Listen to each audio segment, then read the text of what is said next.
think one of the key benefits has been taking our business structure, subsidiaries, companies, geographies, people, I guess, and clients in particular, and putting them into one holistic place in a way that we know is going to integrate.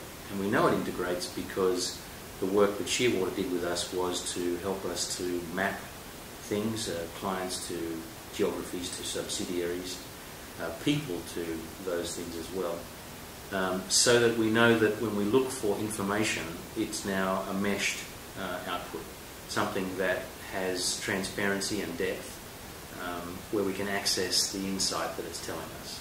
Simple things like performing close of month no longer require major time and effort, and that provided we have the user discipline, which is always the caveat with any system, provided we have the user discipline, we get at close of calendar month results that are instantaneous.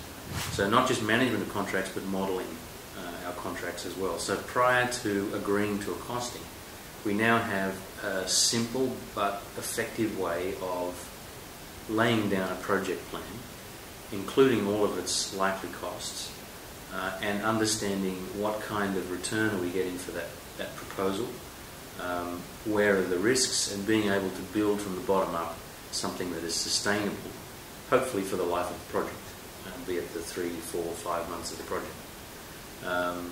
And then at the other side of that, once we've got an agreed project or contract, the ability to manage that. And again, we wouldn't be at that point if we hadn't had some pretty handy advice and help from Shearwater.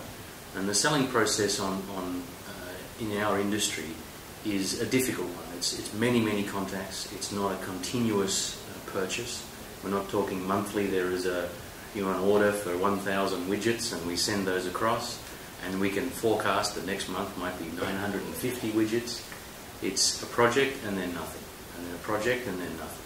So we have to be really focused on our sales effort to make sure that we're delivering against projects as well as selling at the same time. Whereas typically what happens is we end up with, we deliver against a project, and that influences our ability to sell, which means when the project ends, we have less coming. So it's a real continued focus on selling at individual levels, selling at group level, and really having a sense of what the pipeline is when everybody is so disconnected because of travel and these sorts of things. So I think those two issues are probably the driving issues that pushed us towards looking for a solution to help us become a little more automated and I guess to have more transparency in what's going on. It's allowed us to now have a much clearer sense of what is likely to come down the sales pipeline. Which sounds really simple, but when you have a ratio of, say, 100 leads to maybe 5 actual confirmed contracts or clients, you have an immense amount of activity to capture to get a reasonable or a meaningful pipeline. And I think one of the things that was imperative in the implementation phase was to understand just what are the processes of the selling process, or what are the phases or steps of the selling process. Once we actually met with the people from Shearwater,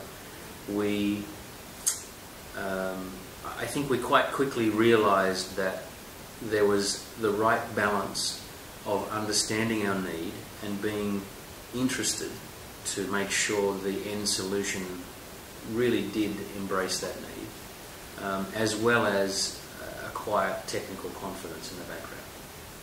And I think those two things were really what we were looking for. It's things like revenue recognition, which was, I think, we all thought we understood on both sides, Shearwater and Indeed, but it wasn't until we really got into the detail that we both, realised that it was slightly bigger than we thought. In the end, we've come up with a solution that gives us the functionality that matches the way our business is managed and is measured as well, which is really important. There was also an element of speed as well. I mean, in our business, if we take too long to do something, it costs us too much, and we feel that cost. In other businesses, you can probably take as long as you want in some things, and you may not notice the cost. So for us, it was very important that we get to the end result quickly. So whereas in the past, things like productivity of a consultant, this was something done on a spreadsheet or in an email and sent to someone centrally who collated it all in a spreadsheet. And, that doesn't happen anymore. In the past, that person would have to check, does this consultant match that contract? Can I allow this time to be logged against that activity? Now you don't have that because it's been set up in the beginning. If I'm a consultant and I have to put in place or to create a contract, I can see other contracts of a similar nature and start to make sure that I'm benefiting from our previous experience.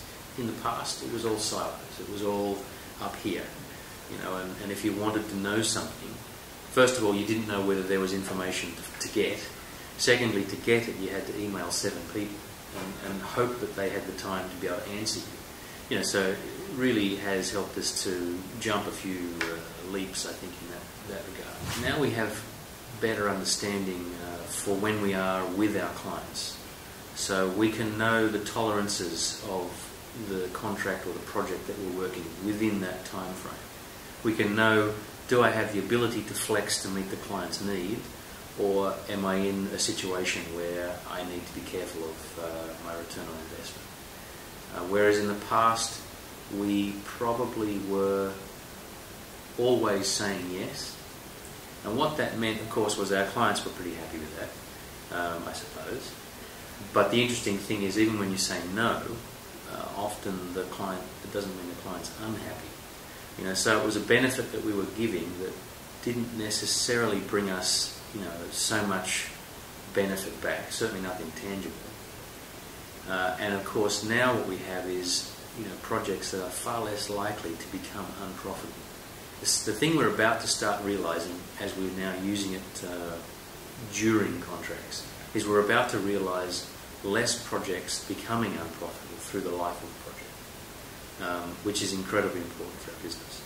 So, in terms of putting a figure on it, I'm not sure I could, but if we don't save something like, 15 to 20% in profit, I'd be quite surprised, because the system is changing behaviour, which is really important. If you're the project manager, you see in a nice red box right in front of you on the screen, your project is unprofitable.